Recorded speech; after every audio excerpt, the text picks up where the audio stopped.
काश ऐसा हो एक दिन मैं सो जाऊं और अगले दिन मैं आँख खोलूं तो जापान में हूँ। यूट्यूब से ये करोड़ों रुपया कमा रहा है, तो ये 30-40 हज़ार भी कमा लूँ ना इससे, तो बड़ी बात होती है। वर्क वीज़ा कहाँ से मिलेगा?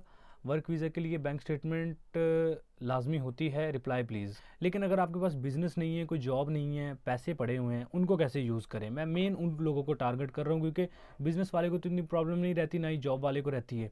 लेकिन जिनका बिज़नेस या जॉब नहीं है उनको काफ़ी प्रॉब्लम रहती है।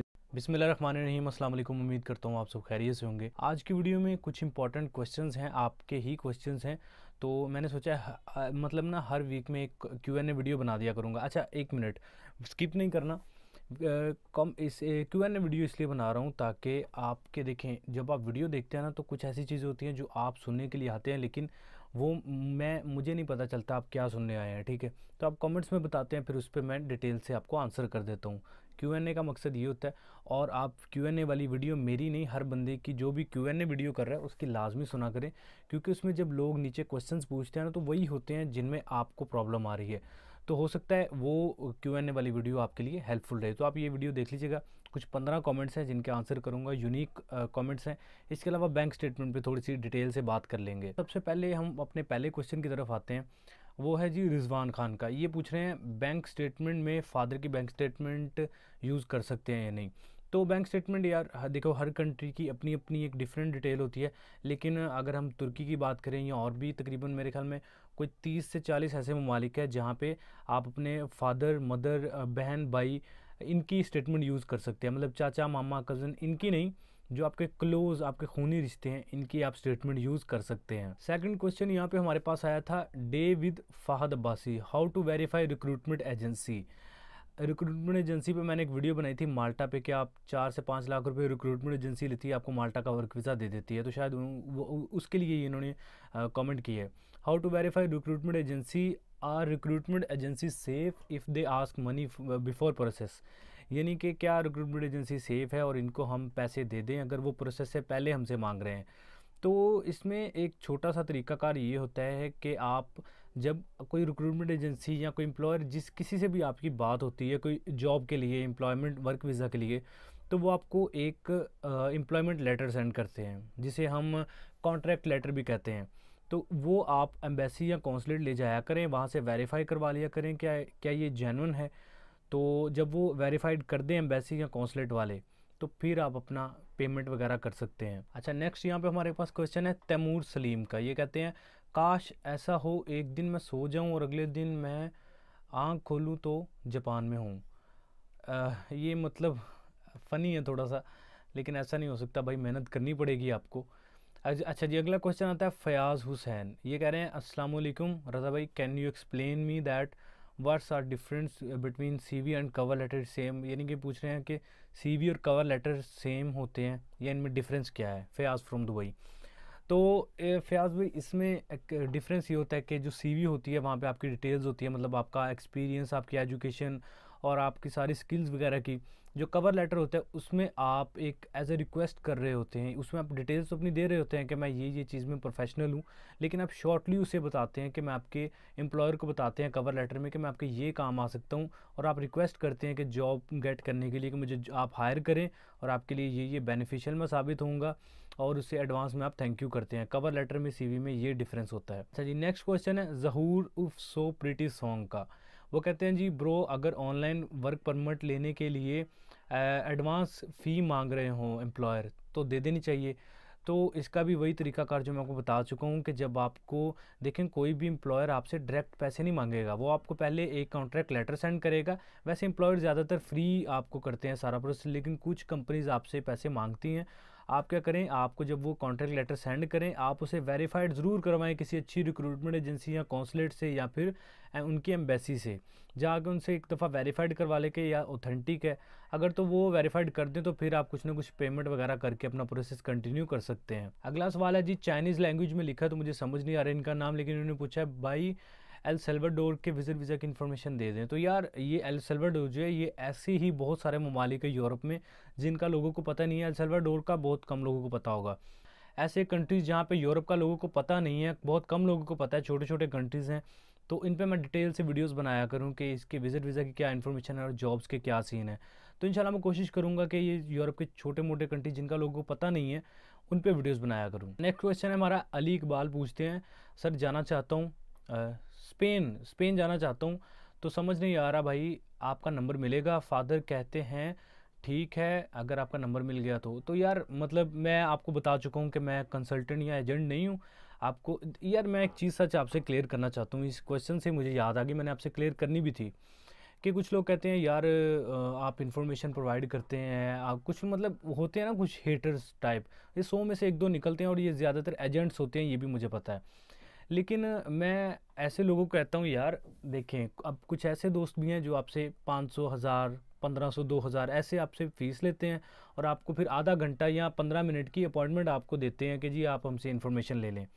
यकीन करें कि वो खुली इन्फॉर्मेशन नहीं आपको बताते, वो आपको मतलब बेसिक सी बता देते हैं ताकि आप उनसे अपॉइंटमेंट लेके पैसे दें और फिर डिटेल से मतलब इन्फॉर्मेशन लें, और मैं वही इन्फॉर्मेशन आपको फ्री ऑफ कॉस्ट प्रोवाइड करता हूँ। तो एनीवेज़ मैं मतलब ये ऐसे ही करता रहूँगा यार, क्योंकि अल्हम्दुलिल्लाह अच्छा एक और चीज़ बताता चलूँ, यूट्यूब ही मेरा सोर्स ऑफ इनकम नहीं है, मेरी कुछ ब्लॉग्स हैं, मेरी वेबसाइट्स हैं, वो भी चल रही हैं, इसके अलावा भी मेरे मामलात हैं, मेरा छोटा मोटा एक बिज़नेस भी है, तो इसके अलावा भी मेरे सोर्स ऑफ इनकम, मैं यूट्यूब पे डिपेंड होकर नहीं बैठा। कुछ लोग समझते पता नहीं यूट्यूब से ये करोड़ों रुपया कमा रहा है, तो ये 30-40 हज़ार भी कमा लूँ ना इससे तो बड़ी बात होती है, अगर मैं यूट्यूब से अर्निंग की बात करूँ तो बाकी जब आप लोगों की वजह से मैं यूट्यूब से कमा रहा हूँ तो मेरा हक बनता है आपको फ्री ऑफ कॉस्ट सारी इन्फॉर्मेशन प्रोवाइड करने का, तो ख्याल किया करें थोड़ा सा। अच्छा जी, इकबाल भाई के क्वेश्चन पे आते हैं।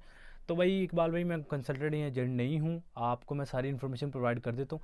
यार आप सारा काम खुद कर सकते हैं, विजिट वीज़ा के डॉक्यूमेंट्स बनाएं, फ़ीस के साथ अपने डॉक्यूमेंट्स जमा करवाएं, एम्बेसी में सिंपल काम होता है, विजिट वीज़ा अप्लाई करें और वहाँ पे जाके जॉब ढूंढ लें।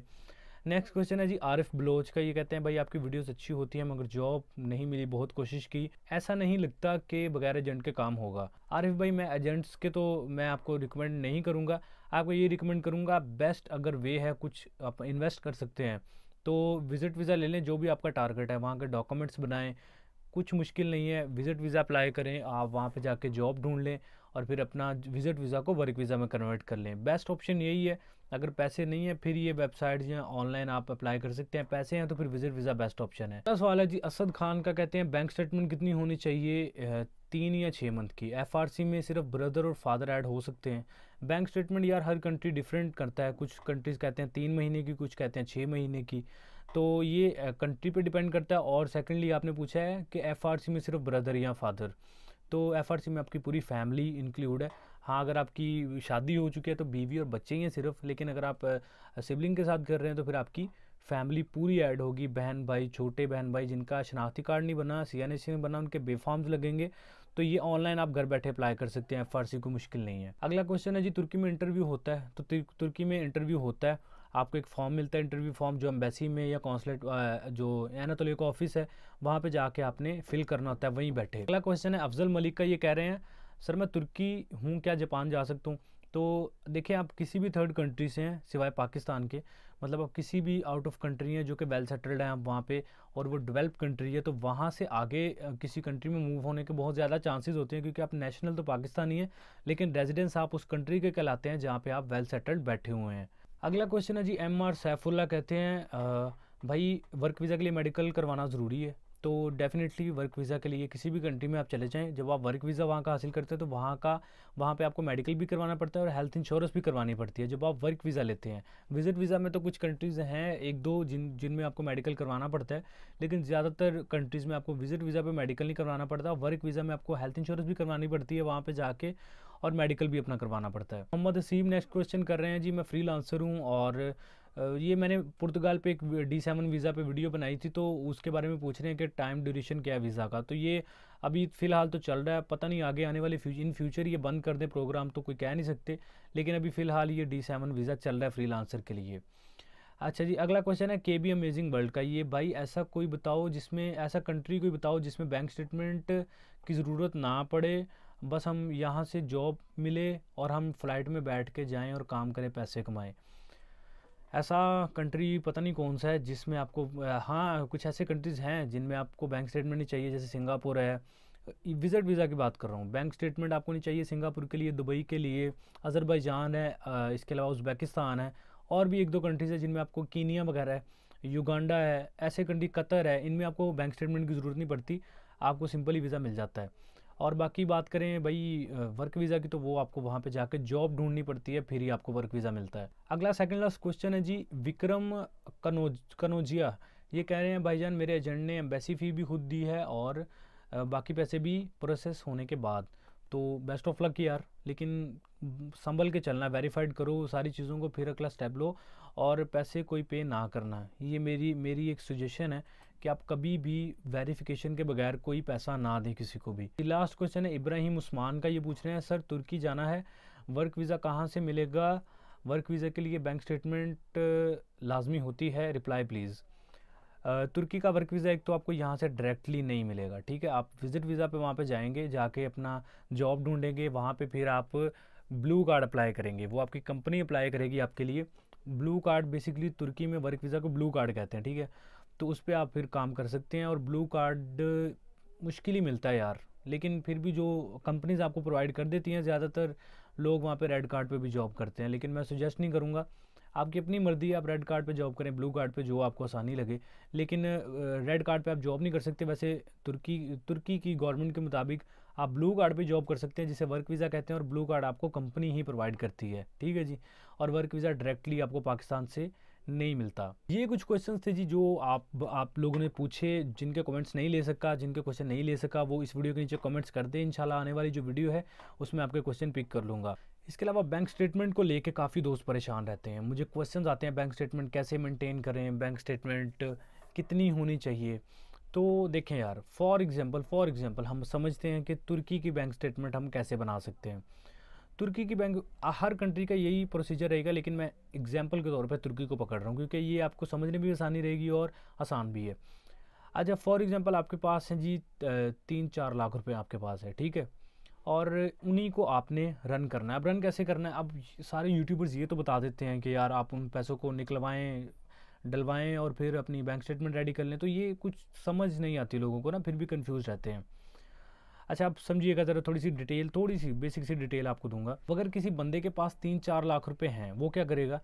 वो अपनी एक डिटेल बनाएगा, अपनी एक शीट बनाएगा। आप एक प्लान बनाए पहले, ठीक है। अगर आपका बिज़नेस है तो जो आपका बिज़नेस जैसे जैसे चल रहा है वैसे वैसे अपनी बिज़नेस को रन कर लें। लेकिन अगर आपके पास बिज़नेस नहीं है, कोई जॉब नहीं है, पैसे पड़े हुए हैं, उनको कैसे यूज़ करें? मैं मेन उन लोगों को टारगेट कर रहा हूँ क्योंकि बिज़नेस वाले को तो इतनी प्रॉब्लम नहीं रहती, ना ही जॉब वाले को रहती है। लेकिन जिनका बिज़नेस या जॉब नहीं है उनको काफ़ी प्रॉब्लम रहती है। तो वो क्या करेंगे? वो ऐसे करेंगे कि उनके पास अगर 3-4 लाख रुपए हैं, वो क्या करेंगे? वो अपना एक प्लान बनाएंगे। प्लान कैसे बनाएंगे कि आप, फॉर एग्जांपल, आपने आपने अपने माइंड में सोचना है, क्योंकि आपका है तो नहीं, लेकिन आपने अपने माइंड में सोचना है मेरा एक बिज़नेस है, मैंने उसमें 2 वर्कर रखे हैं, एक वर्कर की सैलरी मैं 20,000 दे रहा हूँ, एक को मैं 30,000 दे रहा हूँ, ठीक है। अब 50,000 ये मंथली आपने निकालना ही निकालना है। इसके अलावा आप अपना 2 लाख या 2.5 लाख अपना प्रॉफिट रखें हर मंथली। उस 2-2.5 लाख प्रॉफिट को आप मतलब 4 हफ्तों में कन्वर्ट करें। जितना आपका बजट बन रहा है उस बजट को आप हफ्तों में डिवाइड करें और फिर उस हिसाब से अपनी बैंक स्टेटमेंट को मेंटेन करें, ठीक है। मतलब फॉर एग्जांपल यार ऐसे है कि अब आपको समझने में थोड़ी सी मुश्किल हो रही है, मुझे पता है, लेकिन ये चीज़ ही आपको समझाना चाह रहा हूँ मैं। फॉर एग्जांपल छोटी रकम से समझते हैं, 1 लाख रुपए आपके पास है। अब आपकी 1 लाख कितनी होगी? आपकी मंथली अर्निंग हो रही है 1 लाख, प्रॉफिट नहीं, मंथली अर्निंग 1 लाख हो रही है। 1 लाख को आप 4 हफ्ते होते हैं ना एक महीने में, तो 4 में डिवाइड कर लें। तो 4 हफ्तों में डिवाइड करेंगे 1 लाख, तो ये 25,000 बनेगा। ऐसे ही है, 25,000 आपने अपने अकाउंट में जमा करवाना है हर हफ्ते, ठीक है ना, क्योंकि आपने 1 लाख मंथली अर्निंग शो करनी है। 1 लाख आपने यानी 25,000 हर हफ्ते जमा करवाएंगे। अब डेट्स आप खुद डिसाइड कर लें किस तारीख को आपने, किस तारीख को कितने जमा करवाने हैं, और फिर उसमें से पैसे निकलवाएं भी, ठीक है। निकलवाने कैसे आपने, मतलब आप कोशिश ये करें कि बैंकिंग करें, ऑनलाइन बैंकिंग करें, कहीं पैसे पे करने हैं अपने एप्लीकेशन के ज़रिए करें या एटीएम कार्ड के ज़रिए करें। तो एटीएम कार्ड के ज़रिए करेंगे तो एक अच्छा आपके लिए ये एक प्रूफ रहेगा वीज़ा ऑफिसर के लिए कि बंदा वेल सेटल्ड है और अपनी अखराजात, ये जेन्युइन इसी के पैसे हैं जो ये खर्च भी कर रहा है। तो ये इस तरह बैंक स्टेटमेंट मेंटेन की जाती है। वैसे मैं इस पर डिटेल से ये सारी चीज़ों को कवर करके वीडियो बनाऊंगा, वीडियो बहुत लंबी हो चुकी है।